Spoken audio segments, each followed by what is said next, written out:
ഇന്നത്തെ റെസിപ്പി മമ്പയർ മത്തൻ എരിശ്ശേരിയാണ്. അപ്പോൾ എരിശ്ശേരി നമുക്ക് പല രീതിയിലും ചെയ്യാൻ പറ്റും.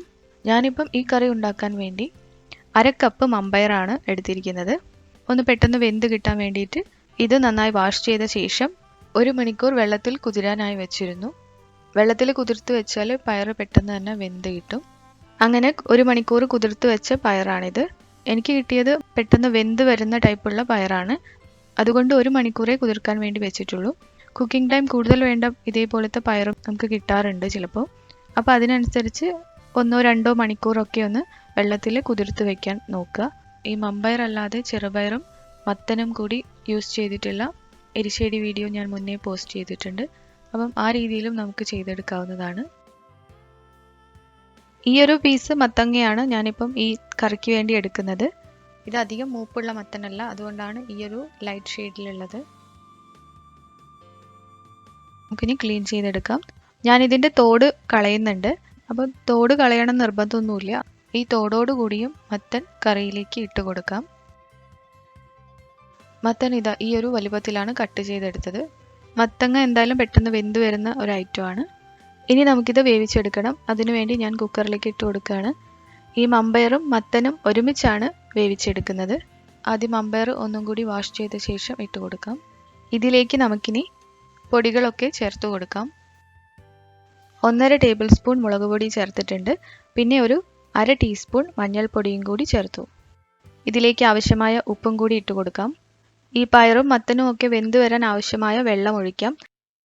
വെള്ളം ആവശ്യത്തിന് ഒഴിച്ചിട്ടില്ലെങ്കിൽ ഇത് കുക്കറിൻ്റെ അടിയിൽ പിടിക്കും. ഞാനിപ്പം ഏകദേശം ഒരു 1/2 കപ്പ് വെള്ളം ഒഴിച്ചിട്ടുണ്ട്. എന്നിട്ടൊന്ന് നന്നായി മിക്സ് ചെയ്ത് കുക്കർ ക്ലോസ് ചെയ്യാം. കുക്കറിൽ ആദ്യത്തെ വിസിൽ വരുന്നത് വരെ മീഡിയം ഫ്ലെയിമിൽ വയ്ക്കാം. പിന്നെ നല്ല ലോ ഫ്ലെയിമിലേക്ക് മാറ്റി ഒരു 4 വിസിലും കൂടി വെക്കുകയാണ് ചെയ്യുന്നത്.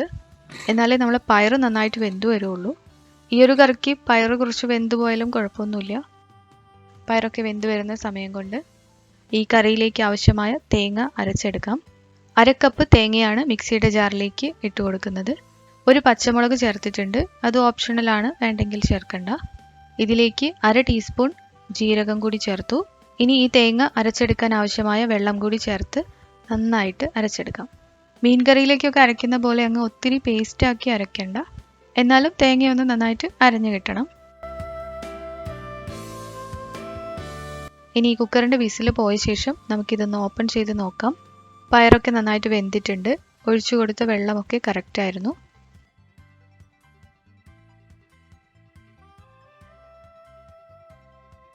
ഇതിലോട്ട് നമുക്ക് അരച്ചു വെച്ചിരിക്കുന്ന തേങ്ങ ചേർത്ത് കൊടുക്കാം. തേങ്ങ അരച്ചെടുത്ത മിക്സിയിലേക്ക് 1 കപ്പ് വെള്ളം കൂടി ചേർത്ത് അതും കൂടി ഞാനിപ്പോൾ ഇതിലേക്ക് ചേർത്ത് കൊടുക്കുന്നുണ്ട്. കാരണം ഈ കറി തണുക്കുന്നതിനനുസരിച്ച് ഒന്നും കൂടി ഒന്ന് തിക്കായി വരും. അപ്പോൾ ഈ ഒരു സമയത്ത് കുറച്ചും കൂടി വെള്ളം ആഡ് ചെയ്ത് കൊടുക്കുകയാണ്. ഇനി ഇത് നന്നായിട്ടൊന്ന് തിളപ്പിച്ചെടുക്കാം. ഒത്തിരി സമയമൊന്നും കുക്ക് ചെയ്യേണ്ട. തേങ്ങയുടെ പച്ചമണം ഒന്ന് മാറി കിട്ടിയാൽ മതി. ഇടയ്ക്കൊന്ന് ഇളക്കി കൊടുത്താൽ മതി. കറി ഒന്ന് തിളച്ചു വരുന്ന സമയം കൊണ്ട് നമുക്ക് കറിയിലേക്ക് ആവശ്യമായ വറവ് തയ്യാറാക്കാം.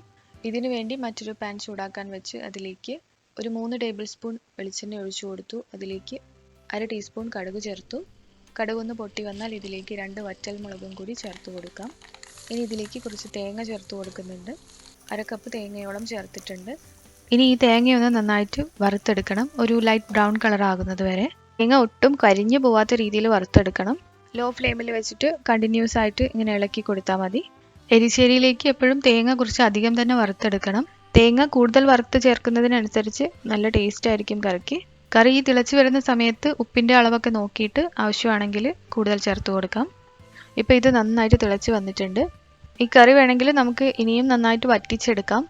വീട്ടിൽ സാധാരണ ഉണ്ടാക്കുന്ന ചോറിനോടൊപ്പം കഴിക്കുന്ന ഒരു ഒഴിച്ചുകറിയാണിത്. ആ രീതിയിലാണ് ഇപ്പോൾ ഞാൻ ചെയ്യുന്നത്. നല്ല തിക്കായിട്ടാണ് നിങ്ങൾക്ക് ഈ കറി വേണ്ടതെങ്കിൽ തേങ്ങ ചേർത്ത് നന്നായിട്ടൊന്ന് വറ്റിച്ചെടുത്താൽ മതി.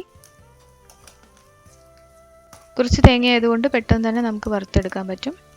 കണ്ടോ, തേങ്ങയുടെ കളറൊക്കെ ഒന്ന് മാറി വന്നിട്ടുണ്ട്. ഇനി നമുക്കിത് ചൂടോടെ തന്നെ റെഡി ആയിക്കൊണ്ടിരിക്കുന്ന കറിയിലേക്ക് ചേർത്ത് കൊടുക്കാം.